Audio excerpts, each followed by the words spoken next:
बुongiorno tutti। और मेन जो मैंने ये बनाया है, एक्चुअली आटा लेके आए थे हम, अभी इंडिया जाना है ना। ताऊ का गेट तोड़ दिया है बच्चों ने। यहाँ पे इंग्लिश की वैल्यू 0 है ना। कस्टेलो है, इटालियन में कस्टेलो, भी मैं आपको वो दिखाता हूँ। जर्मन बहुत ही प्यारी स्वीट सी लैंग्वेज, वो मुझे पसंद है। तो सफाई रहनी चाहिए, ये फेयर एंड लवली लगानी है, ये लगाना है गोरे होने के लिए, तो वो चीज़ें आप छोड़ो। बुongiorno tutti। बुongiorno का मतलब गुड मॉर्निंग हो गया। तुत्ती मतलब जैसे टूटी होती है ना अपने इंडिया में, टूटी, उस चीज़ से आप रिमाइंड रह जाएगा आपको इजीली। टूटी मतलब ऑल। तो अभी नेक्स्ट डे है व्लॉगिंग का। तो मैं रोज़ यही ब्रेकफास्ट रहता है मेरा वैसे रोज़। इसमें ये क्या है, ये स्प्राउट्स, फ्रूट, अखरोट, ओमेगा 3 है तो सही है। और ये कुछ रेड बेरीज है और स्प्राउट्स ले लिए मैंने प्रोटीन के लिए। और मेन जो मैंने ये बनाया है प्रोटीन और हेल्दी फैट के लिए बनाया है। फेस मैं इसलिए नहीं दिखा रहा क्योंकि ब्रश मैंने नहीं किया है। ब्रश मैं करता हूँ ब्रेकफास्ट करने के बाद। तो घर से बाहर मैं अभी आया हूँ, लंच वगैरह कर लिया था, थोड़ा सा सो गया था। एक्चुअली आटा लेके आए थे हम, अभी इंडिया जाना है ना, तो कम क्वांटिटी में लेके आए थे।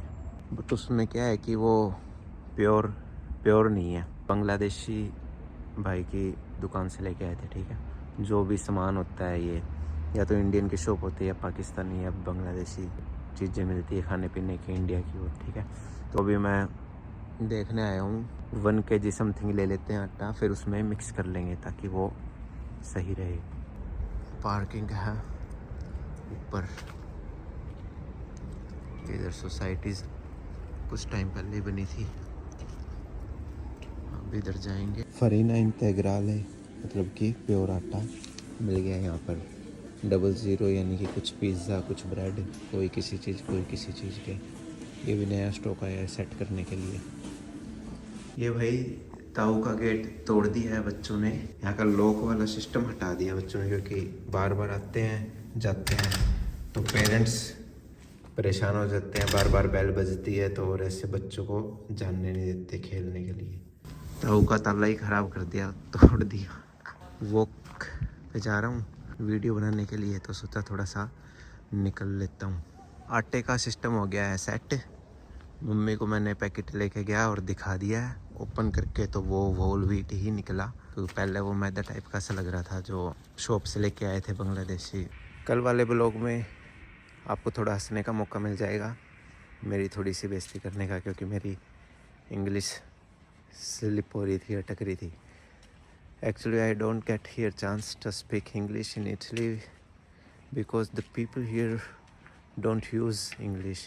यहाँ पे इंग्लिश की वैल्यू 0 है ना, कोई भी यूज़ नहीं करता है। तो मेरी प्रैक्टिस ही नहीं हो पाती यहाँ पर इंग्लिश बोल के।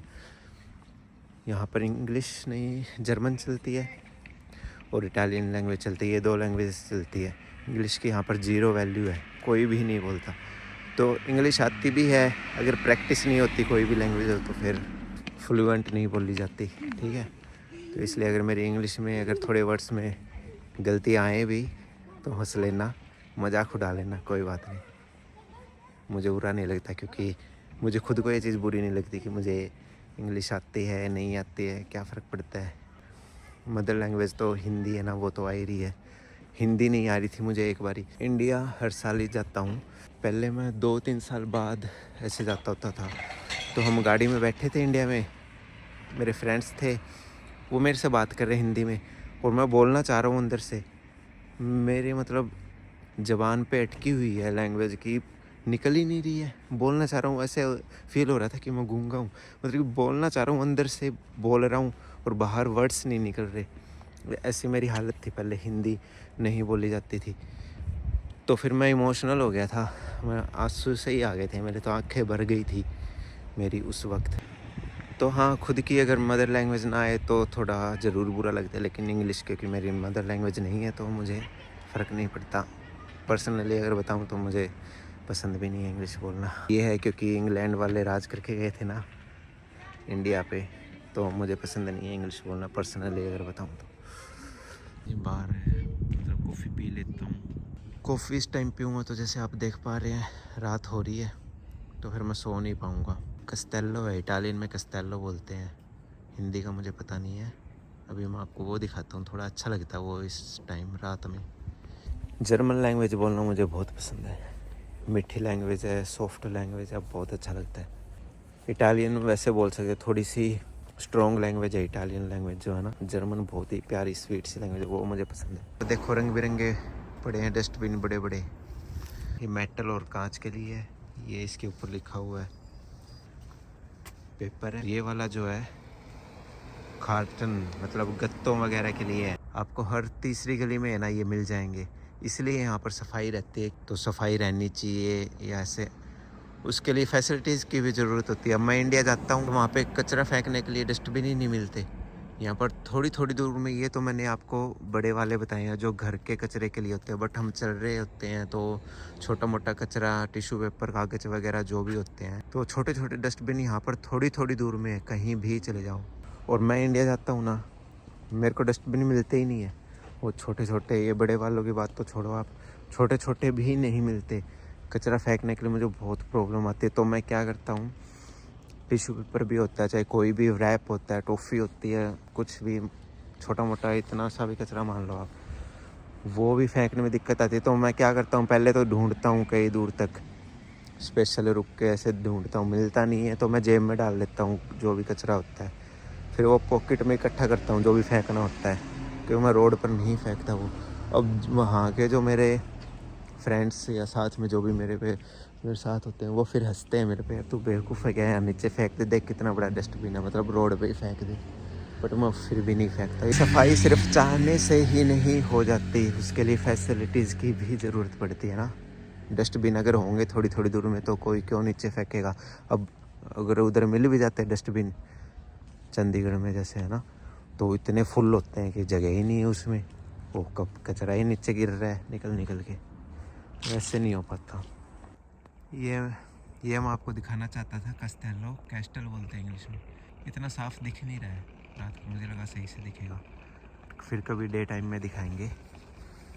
अभी यहाँ पे ठंड बहुत ज़्यादा हो रखी है, 2 डिग्री हो रहे हैं। अभी मैंने मोबाइल में चेक किया, बार बार मुझे हाथ जेब में डालने पड़ रहे हैं मोबाइल पकड़ के और ऐसे वैसे। तो गोरे होने के लिए कई बहुत लोग इंडिया में ये करते हैं ना कि फेयर एंड लवली लगानी है, ये लगाना है गोरे होने के लिए, तो वो चीज़ें आप छोड़ो, उसमें आपके पैसे वेस्ट होंगे। सिर्फ तो यूज़फुल तरीका बताता हूँ आपको, उसमें इतने पैसे वेस्ट करने की ज़रूरत नहीं है, क्रीम वगैरह। आप यहाँ पे आ जाओ इटली ठंड इतनी ज़्यादा है, आपकी स्किन फेयर हो ही जाएगी। पैसे तो ज़्यादा लगेंगे बट उसमें पैसे लग रहे हैं, क्रीम वगैरह में गोरे नहीं हो पाओगे, बट इधर आओगे गोरे ज़रूर हो जाओगे, ये तो है। ये प्रैक्टिकली एक्सपीरियंस है मेरा, क्योंकि जो स्किन की लेयर होती है ना, जब टेम्परेचर बहुत ज़्यादा लो होता है तो स्किन की लेयर हटती है। ये मैंने कोई इस बारे में स्टडी तो नहीं की, ना कोई रिसर्च, बट मेरा पर्सनल ये एक्सपीरियंस है, ये खुद फील होता है, ये मैंने खुद देखा है। इंडिया में भी आप देखोगे, जैसे हिमाचल से लोग, उत्तराखंड से, पहाड़ियों से जो लोग होते हैं, वहाँ पर टेम्परेचर कम होता है तो वो उनका कलर बहुत फेयर होता है, उसका यही रीज़न है। अभी मैं घर जा रहा हूँ, नहीं तो मैं ज़्यादा ही फेयर होके यहीं पे जम जाऊँगा बाहर ही। तो मैं बाहर से आ गया था, फिर तो रियाज़ किया है मैंने अभी घंटा भर। इंडिया से लेके आया था मैं हारमोनियम, क्योंकि हारमोनियम एक्चुअली ओरिजिनली इंडिया से ही हैं, यहाँ नहीं मिलते इटली में। मेरे एक फ्रेंड ने रेड वाइन मंगवाई थी इटली से, मैं सोचा यार रेड वाइन क्यों, ये ले चलते हैं। ये है उस मतलब शैम्पेन टाइप है, तो उसके एक छोटी गुड़िया है, तो उसे ये सोने के सिक्के भी मिल जाएंगे गुड़िया को। आई होप कि मेरा दोस्त खुद नहीं खा ले इनको। पापा के लिए तो हो गया ये एल्कोहल शैम्पेन, प्रोसेक्को भी कहते हैं इसे, शैम्पेन टाइप है। बच्चे के लिए होगी ये सोने की चॉकलेट्स, मस्त है ना। आज इतना ही रखते हैं, कल जल्दी उठना है। मुझे याद आ गया अचानक से कि एडिटर ने बोला था जोर से बोलना है तो इतना ही रखते हैं आज। काफ़ी काम है इंडिया जाने से पहले तो ख़त्म करने हैं। तो buonanotte tutti, ci vediamo domani, मतलब कल मिलते हैं, चाओ।